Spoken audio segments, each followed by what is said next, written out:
Hello and welcome to my favorite books of 2021. So, truth be told, this is December 1st when I'm recording this, and I do have a large TBR pile for December, which I have started working on, but I'm nowhere near finishing as I still try to finish November's TBR.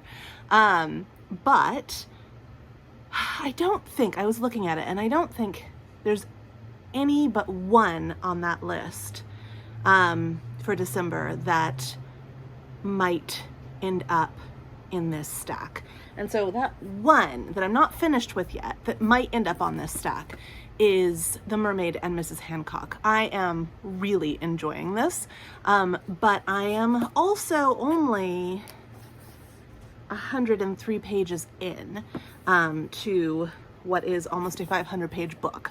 So I don't know how I'm going to feel about it when it's over, but it might belong on this stack. Other than that, although I will really enjoy a lot of the books that I read in December, I don't think any of them are going to end up on my favorites of the year. How I do this is every year as I finish a book, I put it into Storygraph and Goodreads. Goodreads because that's where people can find me. Storygraph is just for me. And I write a 5 things review, 5 things about X book. And then I save it on one or more bookshelves. And one of those bookshelf possibilities is favorite books of X year. About 6 months into the year, I go through the books that have been saved to that shelf and I ask myself, do I still feel this way about them? I might still like them, but does it still feel like a best book of the year? Because quite honestly, if I were to wait until December to look back on them to make this video, I would have hundreds and hundreds of books. To date, I've read almost 300 books. I'm set to read about 325 by the end of the year, which is significantly higher than my intention, but also significantly lower than last year. So 2022, I'm hoping to read about 100 less. So we'll see how that goes. My initial goal for this year was 180 books, and I'm set to finish at 325. But the thing is that I didn't push myself to read any of those. I DNF'd frequently. I spent a significant amount of time doing many other things. Next year, my goal right now is about 240, 250. I think that'll be a nice, healthy number for me and the speed at which I read, and incorporating even more normal things besides books into my life. All that being said, if I were to keep my favorite list where it is at the end of the year, there would be hundreds of books on it because I add them to that list in the glory of the moment of finishing. So I have to go through and cull it every once in a while. I cull about twice a year. And so these are the books that are left on December 1st as still my favorite books of the year. Starting in January, going to this moment, these are the books that have stood the test of the year for me, and books that I think were absolutely exquisite. I have included all of these in wrap-ups. I've been great about doing wrap-ups and really great about doing those 5 things reviews.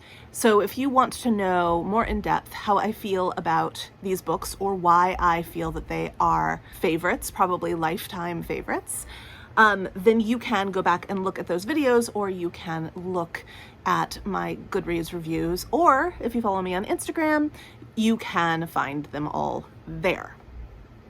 This video is going to be short and sweet, and I'm just going to tell you my favorites of the year. I loved Listening for Lions by Gloria Whalen. This is a middle grade book. It's historical fiction, and it is a mystery and really feel good. I loved Call Me Athena by Girl from Detroit by Colby Cedar Smith. This is based on the author's family history, but it is also fictionalized. It's absolutely gorgeous. It's a super beautiful book.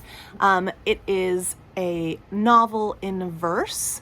It's historical fiction with multiple timelines. The next 6 books are going to be nonfiction. I loved The Raven Master by Christopher Skyfe. This is a memoir by the man himself, who is in charge of taking care of the ravens at the Tower of London. I loved Poet Warrior by Joy Harjo. Poet Warrior is a memoir by my nation's poet laureate. She has been poet laureate for the past 2 years, and she is an Indigenous human being, and she is, in this book, she reveals herself to be a poet and an amazing storyteller and a prophetess, and just a genre and a boundary breaker. It's beautiful. It's a beautiful book. I read and loved The Witch of Eye by Katherine Nuremberger. This is a series of essays, the most amazing thing that I read all year. This is my #1 book of the year. I read and loved The Wilder Life. This is by Wendy McClure, and it is about her search for a tangible experience that comes out of the Little House book series. Music to My Years by Cristela Alonso. This was incredibly impactful. I absolutely loved this book. I fell in love with this woman. She is a sage. That's all I have to say. I read and adored The Wicked Boy by Kate Summerscale, and I have been on the hunt for another Kate Summerscale book that can top it or match it, and there are none so far. But The Wicked Boy is well worth anyone's time. Next, I have a stack of 7 classics that I read and loved this year. Miss Hargreaves by Frank Baker. It's one of the weirdest books I've ever read, and I highly recommend it. The Octopus by Frank Norris. One of the most cinematic books I've ever read, and I highly recommend it. Miss Pettigrew Lives for a Day by Winifred Watson. I think one of my favorite books of all time now. All time. It will be hard to unseat that one. A Room with a View by E.M. Forster. Yay. You've probably read this. You probably read it long before I did, but oh, I loved this book. A Town Like Alice by Neville Shute. And then I read all of Dickens this year, and 2 of them made it on my favorites of the year. Oliver Twist and Barnaby Rudge. And finally, I have a stack of fiction books that I loved. This is all whittled down from hundreds. So these are definitely, they're special. They're all special. I'm gonna try and not say, I loved this after every single one. I'm gonna try and just present them and let it be. Because, like I said, you can always go back and find out in depth what I thought about them. So, Second First Impressions by Sally Thorne. Freshwater for Flowers by Valerie Perrin. This is translated from the French by Hildegard Serrell. That's right, Hildegard Serrell, who also translates the Mirror Visitor series, which is why I picked up this book in the first place. And it ended up on my favorites of the year. The Logger Queen of Minnesota by J. Ryan Stradall. Sourdough by Robin Sloan. This is a weird one, people. This is so weird, and I loved it. These 2, both by Naomi Reagan, they are a series, An Unorthodox Match and An Observant Wife. Our Homesick Songs by Emma Hooper, also one of my favorite books of all time. All time. Put this on the top of your list for 2022. News of the World by Paulette Giles. Finally read this one. I read this for the Read Harder Challenge, for the prompt book that intimidates you, and I think it's always been the size of it, maybe, I don't know, but this is The Luminaries by Eleanor Catton, and it is one of my favorites of all time now. So good.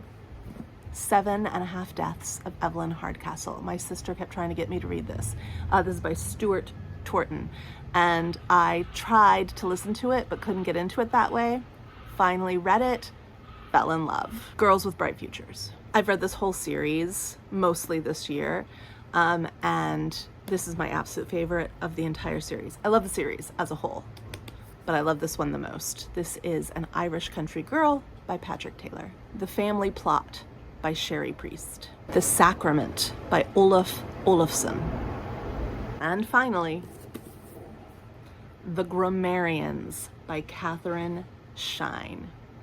This one did not make it initially onto my list of favorite books of 2021, but it stuck with me so strongly, and it like kind of settled in my soul, and I ended up adding it like 10 months into the year. Like I think I added it in October, and I read it I think in February, and I didn't quite know what to do with it, but that it never went away. And so a few months ago, I ended up adding it to my favorites of the year shelf. And when I looked at it today, and while I was pulling the books for the video, I really questioned myself, like, does this belong on this list? And yeah, solidly, yeah, it does. So that's it. Those are my favorite books that I read in 2021, my favorite out of 325. If there are any that I read in December that do become favorites of the year, I'll add a comment, an update comment down below, and you can check that out. But I really don't think there will be. I think there will be many books that I really enjoy, but I don't know that they'll be like favorites of the year. Anyway, happy holidays.